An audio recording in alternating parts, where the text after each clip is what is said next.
नमस्कार मित्रों, स्वागत है आप लोग का हमारे आज के क्लास में। और हम लोग अपने मैथमेटिक्स के उन्हीं क्लासों को आगे बढ़ाते हुए आज हम लोग पहुंचे हैं एक्सरसाइज 1.3 के पार्ट 2 में। पिछली वीडियो में हम लोगों ने एक्सरसाइज 1.2 का जो एक्सरसाइज 1.3 का जो फर्स्ट 5 से 6 क्वेश्चन जो हमारे पास होते थे, 4 प्रश्नों तक हम लोग क्या किए थे, सॉल्व कर लिए थे। आगे के प्रश्नों को हमको सॉल्व करना था। और ये हमारा जो चल रहा है 9th का मैथमेटिक्स, ये आपका पूरा सिलेबस एनसीईआरटी बेसिस पे होने वाला है।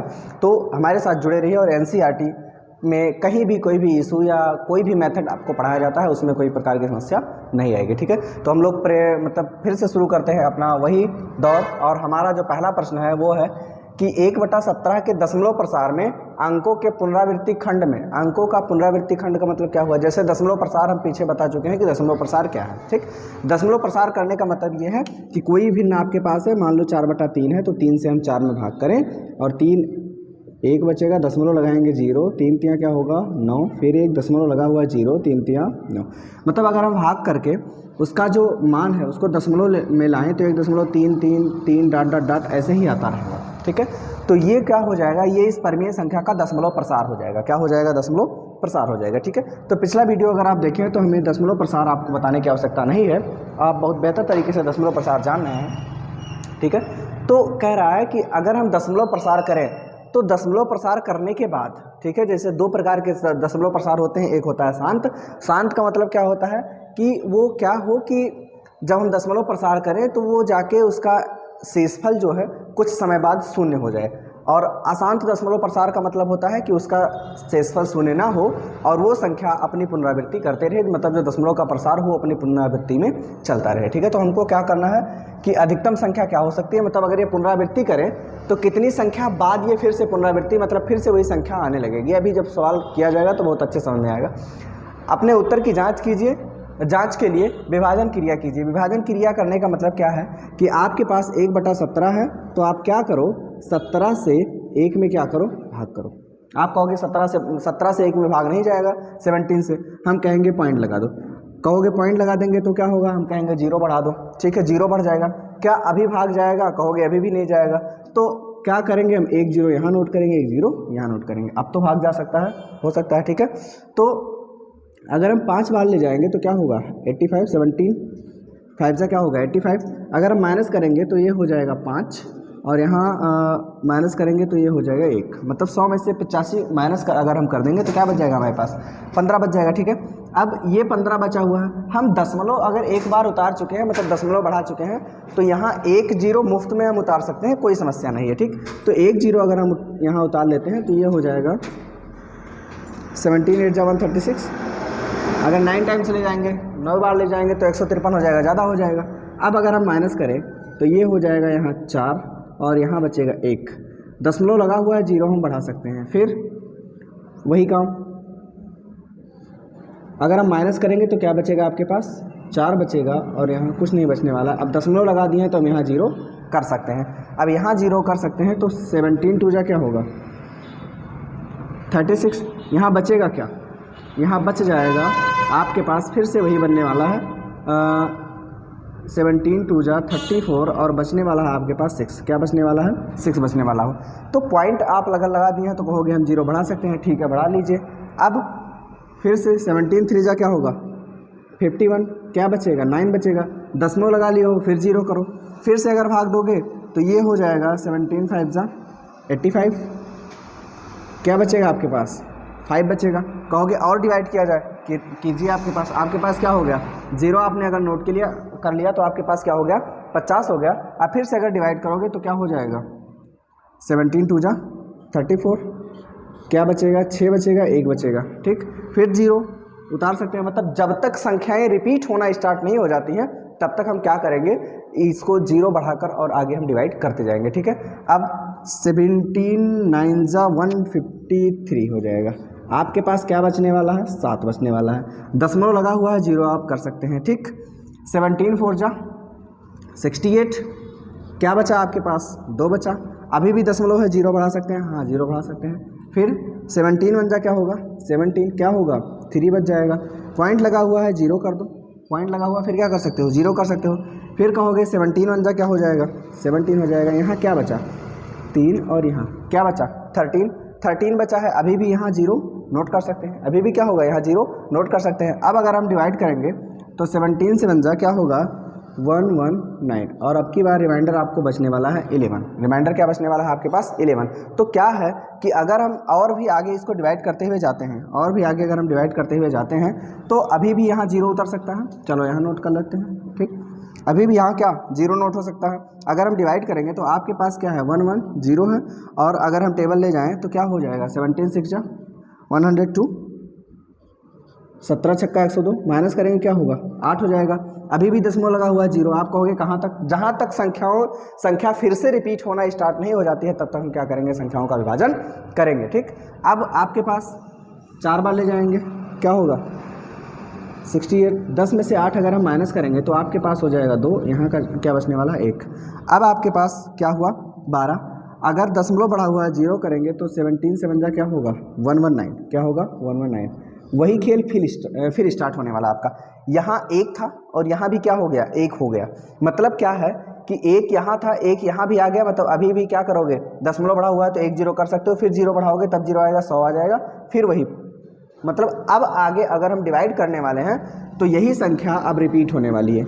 ये संख्या क्या होने वाली है, रिपीट होने वाली है। मतलब फिर से यही आना स्टार्ट हो जाएगा 0 5 8 8 2 3 5 2 9 4 1 1 7 6 4 7। मतलब अब यही संख्या फिर से रिपीट होना स्टार्ट हो जाएगी, फिर से दोहराना स्टार्ट हो जाएगी। इसका मतलब संख्याओं की जो पुनरावृत्ति है, प्रश्न तो आपकी किताब में भी है, संख्याओं की जो पुनरावृत्ति है कह रहा है कि अंकों की अधिकतम संख्या क्या हो सकती है, ठीक है। तो पुनरावृत्ति में ठीक है, इसका उत्तर जो होगा वो होगा कि पुनरावृत्ति में अधिकतम संख्या,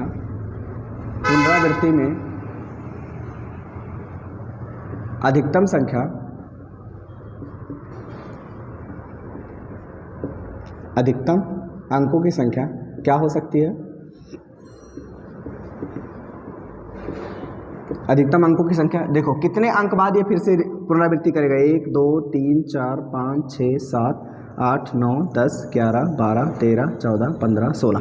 मतलब क्या होगी कि अधिकतम 16 अंक बाद क्या करेगी, ये फिर से अपनी पुनरावृत्ति शुरू कर देगी। और जो आपके पास 1/17 था, इसका जो मान था आपके पास वो क्या था, इसका मान था आपके पास 0.0588223529147 ठीक है।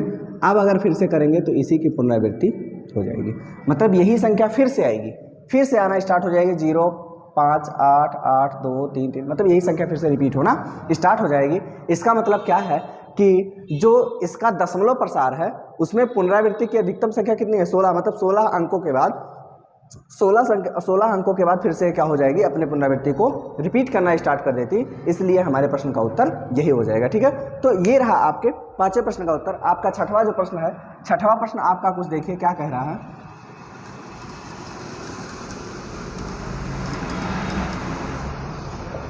ये कह रहा है कि P/Q जिसमें Q की वैल्यू 0 ना हो, मतलब सीधी सी बात ये कह रहे हैं, बात कर रहे हैं परिमेय संख्या। परिमेय संख्या क्या होती है, ऐसी संख्या जिसको P/Q के रूप में बदल सके, और P/Q के रूप में बदलने के बाद जहां इसका जो Q हो उसका मान 0 ना हो, ठीक है। ऐसे अनेक संख्याओं का हमको उदाहरण लेना है जहां P और Q पूर्णांक है, दोनों क्या है पूर्णांक, मतलब इंटीजर्स हैं, जिनका एक से अतिरिक्त अन्य कोई उभयनिष्ठ गुणनखंड नहीं है, और जिसका शांत दशमलव निरूपण प्रसार है।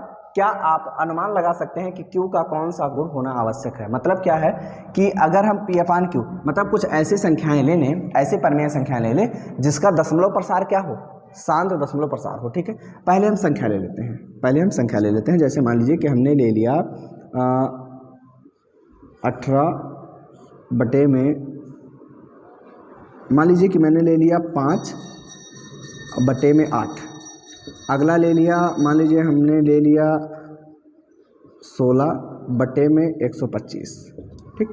फिर आगे हमने ले लिया, आगे और सी संख्या अगर हम देखें तो इसको मान लीजिए 4 में ले लिया 13। आगे किसका हमको उदाहरण लेना है, परिमेय संख्याओं के। ये सब क्या है परिमेय संख्या, क्योंकि ये P/Q के रूप में है और Q का मान क्या है 0 के बराबर नहीं है।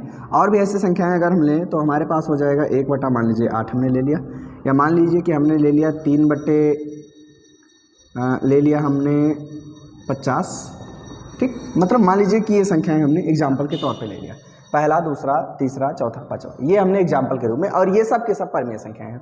जहाँ p और q पूर्णांक है, आप जानते हो जहाँ p भी पूर्णांक है और q भी पूर्णांक है। पूर्णांक का मतलब पूर्ण अंक है, ठीक है।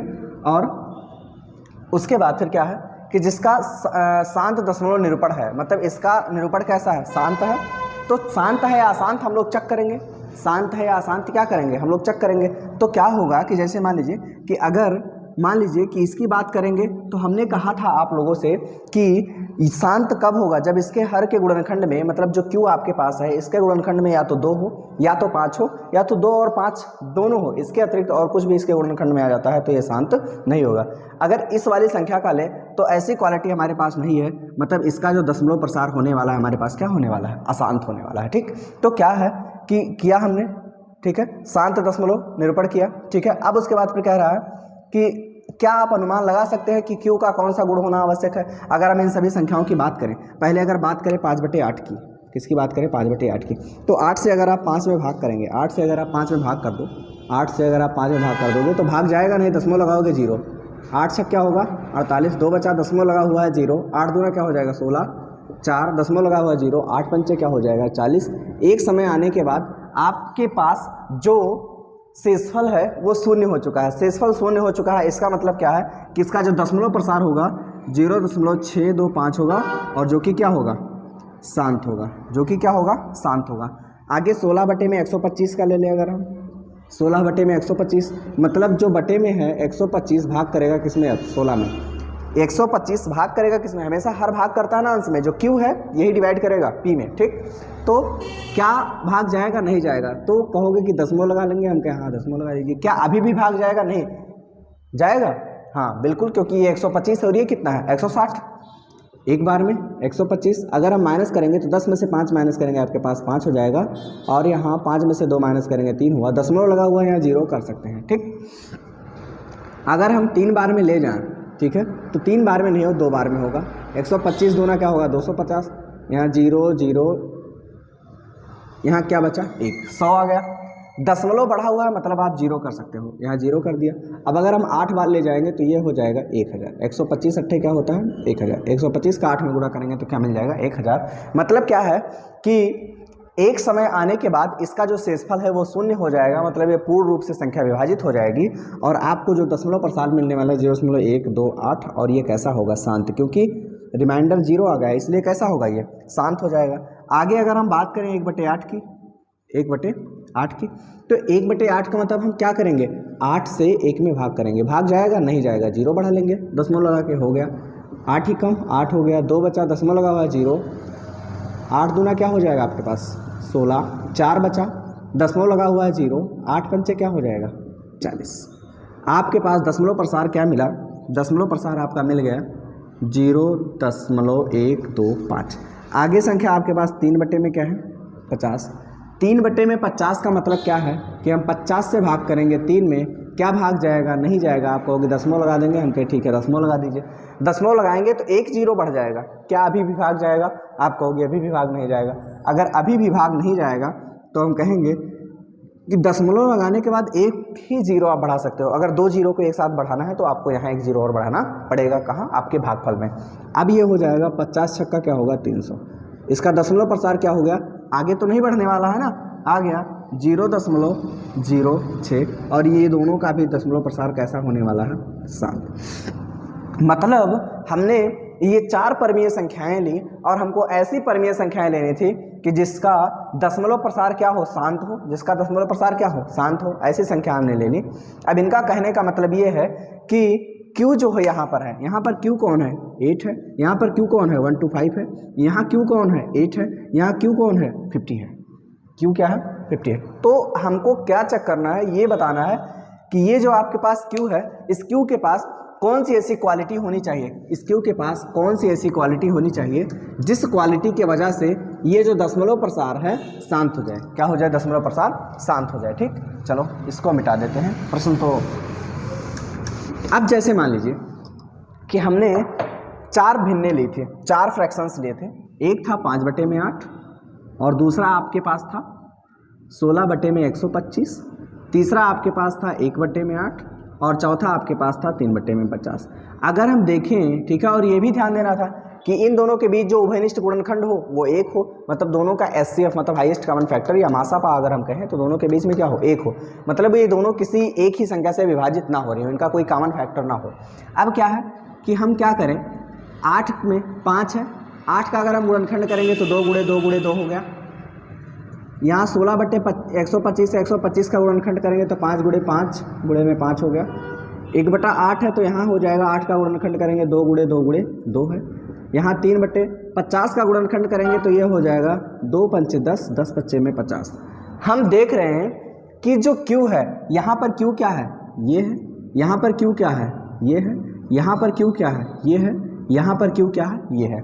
हमको ये पूछा है प्रश्न कि Q की कौन सी क्वालिटी होना आवश्यक है। हम इसकी क्वालिटी में देख रहे हैं कि इन सभी की क्वालिटीज़ में हम देख रहे हैं, ठीक है, Q का ये गुण होना आवश्यक है। आप कहोगे कौन सा गुण, बता रहा हूँ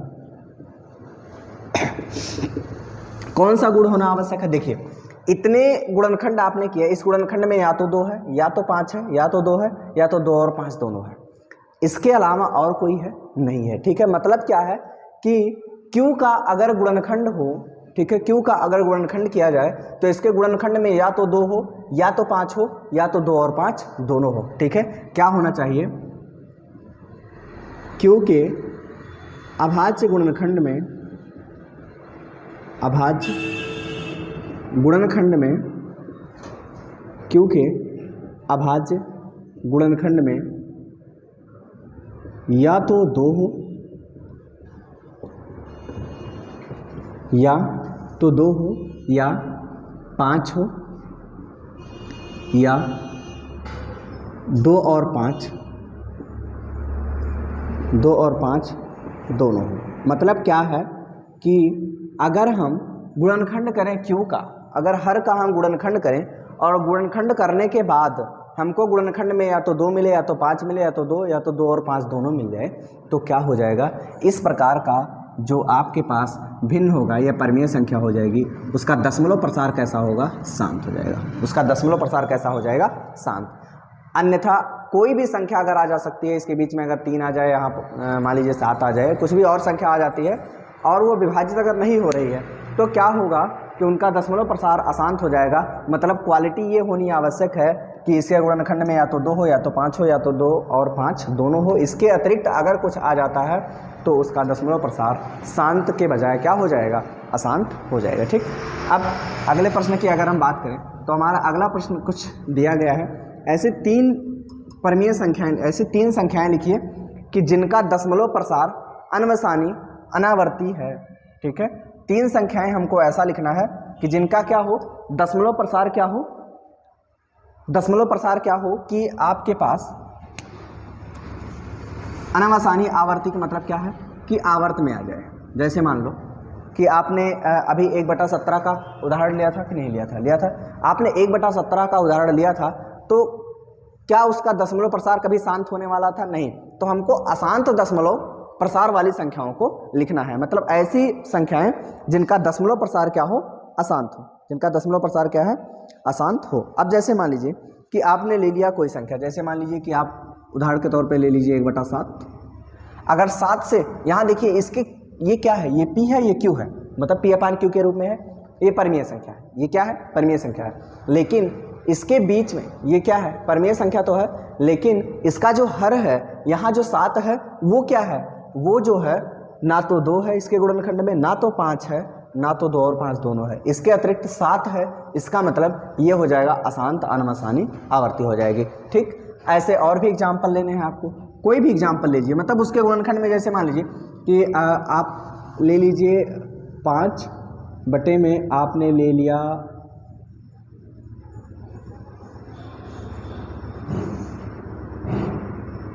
मान लीजिए कि आपने 42 ले लिया, क्या ले लिया, 42 ले लिया। 5 में क्या ले लिया, 42। अब कहोगे कि 42 के गुणनखंड में 2 है, ध्यान से देखिए 42 का गुणनखंड करोगे तो 2 3 6 और 6 7 में क्या हो जाएगा, 42, ठीक। इसके गुणनखंड में 2 तो है, लेकिन 2 के अतिरिक्त 3 भी है और क्या है 7 भी है। लेकिन हमने कहा था कि इसके गुणनखंड में या तो 2 हो केवल, या तो केवल 5 हो, या तो केवल 2 और 5 दोनों मिलाकर हो। मतलब या तो केवल 2 ही आ जाए, या तो केवल 5 ही आ जाए, या तो 2 और 5 दोनों आ जाए, इसके अतिरिक्त और कोई संख्या नहीं होनी चाहिए। अगर ऐसा नहीं है और कोई संख्या नहीं होनी चाहिए, इसका मतलब इसका दशमलव प्रसार कैसा हो जाएगा, अनवसानी आवर्ती हो जाएगा। ठीक, अगला जो एग्जाम्पल मान लीजिए, कोई भी एग्जाम्पल ले लीजिए। मान लीजिए कि आपके पास एग्जाम्पल आपने ले लिया 4/28। 4 में क्या ले लिया 28। अब 28 का अगर हम गुणनखंड करेंगे तो क्या हो जाएगा 2 दूना 4 और 4 सतह में 28। इसके गुणनखंड में 2 के अतिरिक्त क्या मिल गया हमको 7 मिल गया।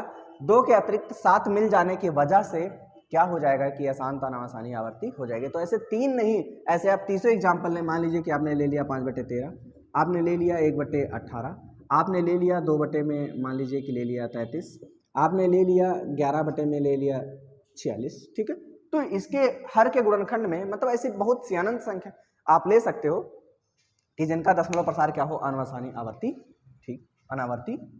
ठीक, अब आगे के प्रश्नों की अगर हम बात करें, ठीक, 7वें प्रश्न तो हम हो गए, कुछ भी बहुत विशेष नहीं है। अब ऐसा ना हो कि आपको जोड़ घटाना गुणा भाग ना आए, तब तो आपका जीवन बड़ा सुखमय है। ठीक है, क्योंकि आपसे ज़्यादा सुखी प्राणी और कोई नहीं है। ना तो आपको जोड़ आ रहा है तो जोड़ भी नहीं करना है, गुणा नहीं आ रहा है तो वो भी नहीं करना है, भाग नहीं आ रहा है तो वो भी नहीं करना है। मतलब कुछ करने नहीं है आपको, कोई दिक्कत नहीं, आप बिल्कुल सबसे निश्चिंत प्राणी हो और आपसे सुखी प्राणी इस दुनिया में हो भी नहीं सकता कोई। ठीक है, वो तो आपकी निश्चिंतता है। आगे कह रहा है 8वां प्रश्न कि परिमेय संख्याएं 5/7 और 9/11 के बीच की 3 अलग अलग अपरिमेय संख्याएं ज्ञात कीजिए। मतलब ऐसी अपरिमेय संख्याएं 3 अलग अलग अपरिमेय संख्याएं हो और 5/7 और 9/11 के बीच में हो। ठीक है, तो अगर हम 5/7 की बात करें और 9/11 की बात करें तो पहली बात तो ये दोनों परिमेय संख्या है, ये दोनों क्या है परिमेय संख्या, और इसके बीच हमको अपरिमेय संख्या ज्ञात करना है। क्या ज्ञात करना है, अपरिमेय संख्या ज्ञात करना है। अब कैसे ज्ञात करेंगे, जैसे मान लीजिए हम 7 से 5 में भाग करें, 7 से अगर हम 5 में भाग करें तो 7 से 5 में भाग करेंगे तो ये हो जाएगा, भाग जाएगा नहीं, दशमलव लगाएंगे 0 हो जाएगा, 7 7 क्या होगा 49, 1 बचा 0, 7 एकम 7, 3 हो जाएगा, दशमलव लगा हुआ है 0, 7 चौके क्या हो जाएगा 28, 10 में से 8 घटाएंगे क्या होगा 2, दशमलव लगा हुआ है 0, 7 दूना क्या हो जाएगा 14, 6 दशमलव लगा हुआ है 0, 7 अठे में क्या होगा 56, फिर 4 बच गया 0, 7 बचे में क्या हो जाएगा 35, फिर 5 बच गया, आप दशमलव लगाओगे 0, फिर 7 7 49 वही होने वाला है। मतलब यहीं से आगे अब क्या होने वाला है, रिपीट, रिमाइंडर 5 आ गया ना, 5 से ही हम स्टार्ट किए थे और 5 पे ही फिर आ गए, इसका मतलब ये संख्या फिर से रिपीट होने वाली है। ठीक है, तो ये तो इस संख्या का मान हो गया। इस संख्या का मान क्या है, इस संख्या का मान है 0.71428 बार लगा हुआ है। ठीक, इस संख्या के बारे में अगर हम बात करें, अगर हम इस संख्या के बारे में बात करें, मतलब 11 से हम 9 में भाग कर दें, 11 से अगर 9 में भाग करोगे भाग जाएगा नहीं, दशमलव लगाओगे 0 हो जाएगा, 11 8 क्या हो जाएगा 88, 2 बचा, दशमलव लगा हुआ है 0 कर सकते हैं, 11 कम क्या होगा 11, फिर घटाएंगे क्या होगा 9, दशमलव लगाएंगे 0, 11 8 में क्या होगा 88, फिर 2 बचा आपके पास, दशमलव लगाएंगे 0, 11 कम 11, फिर 9 बच गया। मतलब यहीं से आगे रिपीट होने वाला है। मतलब क्या हो जाएगा 0.81 पर हम बार लगा देंगे क्योंकि आपका जो 81 है वो बार बार आने वाला है। ठीक, अब जैसे मान लीजिए कि ये आपके पास है, अब इसके बीच की हमको संख्या लिखनी है और इसके बीच की 3 अपरिमेय संख्या लिखनी है, लिख दो बड़े आराम से। जैसे मान लो 0.7 है, ये 0.8 है, ये 0.7 के बाद 1 है, तो हमने लिख दिया 0.724285, ये रिपीट कर रहा है, बात खत्म। यहाँ 7 था, यहाँ 8 था, मतलब 7 और 8 इन दोनों के बीच में तो कोई संख्या है नहीं। चलो इनको रिपीट कर लेते हैं, 7 के बाद 1 4 है तो हम 2 4 कर देते हैं।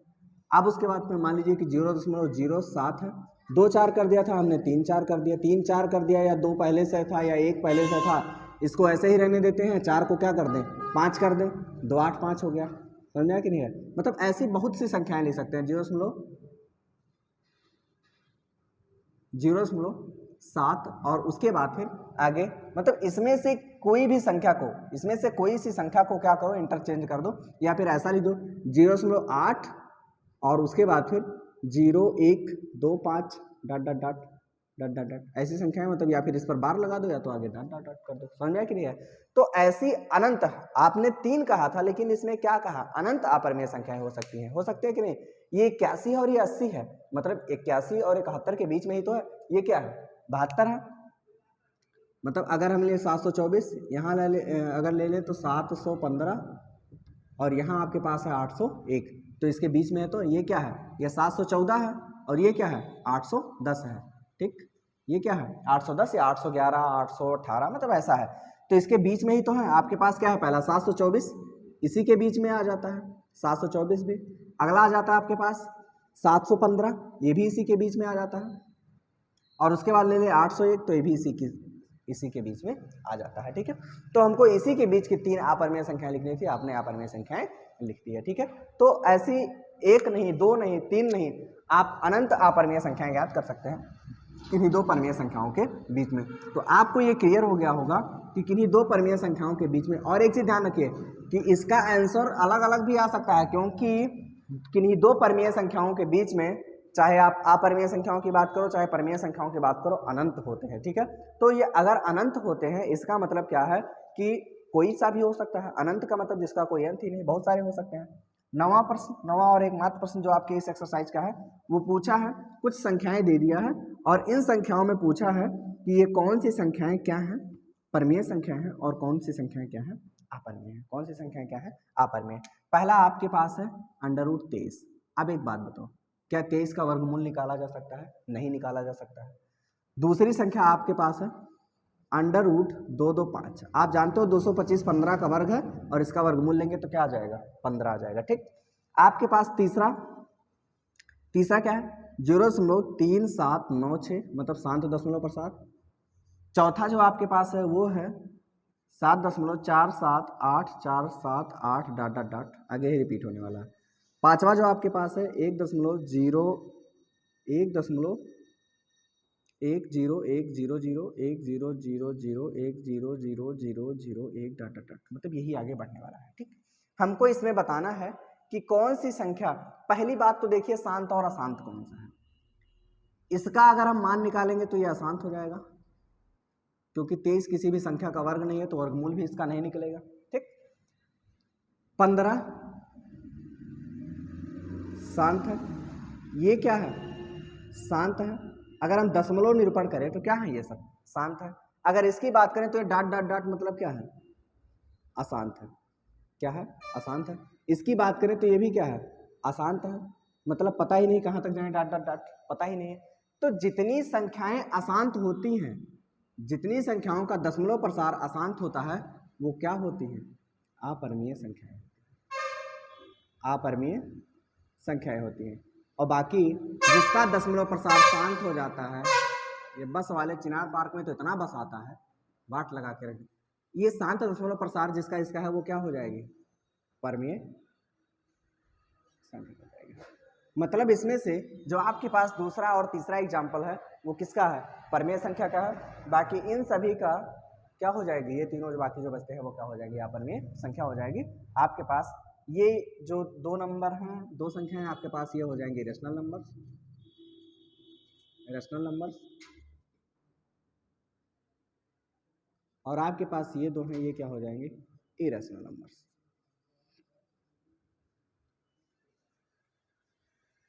ये इरेशनल नंबर्स हो जाए। यही था आपका पूरा एक्सरसाइज। ठीक है, जो 2 वीडियो में कंप्लीट हुआ। खैर, आप लोग कोई भी समस्या, किसी प्रकार की कोई समस्या अगर होती है किसी भी चैप्टर में, आपके 9th के सिलेबस में, मतलब किसी भी प्रकार की समस्या, इवन 10th में भी, 10th का भी सिलेबस मैथमेटिक्स का तो पूरा हो चुका है। कुछ 1-2 चैप्टर्स थे जिसमें प्रॉब्लम थी। प्रॉब्लम ये थी कि रिकॉर्डिंग में थोड़ा इशू आ गया था, स्टार्टिंग था, तो इस वजह से कोई इशू होने की वजह से क्या हुआ था कि उसमें थोड़ा वाइज में प्रॉब्लम है, तो वो चैप्टर्स फिर से करा दिए जाएंगे।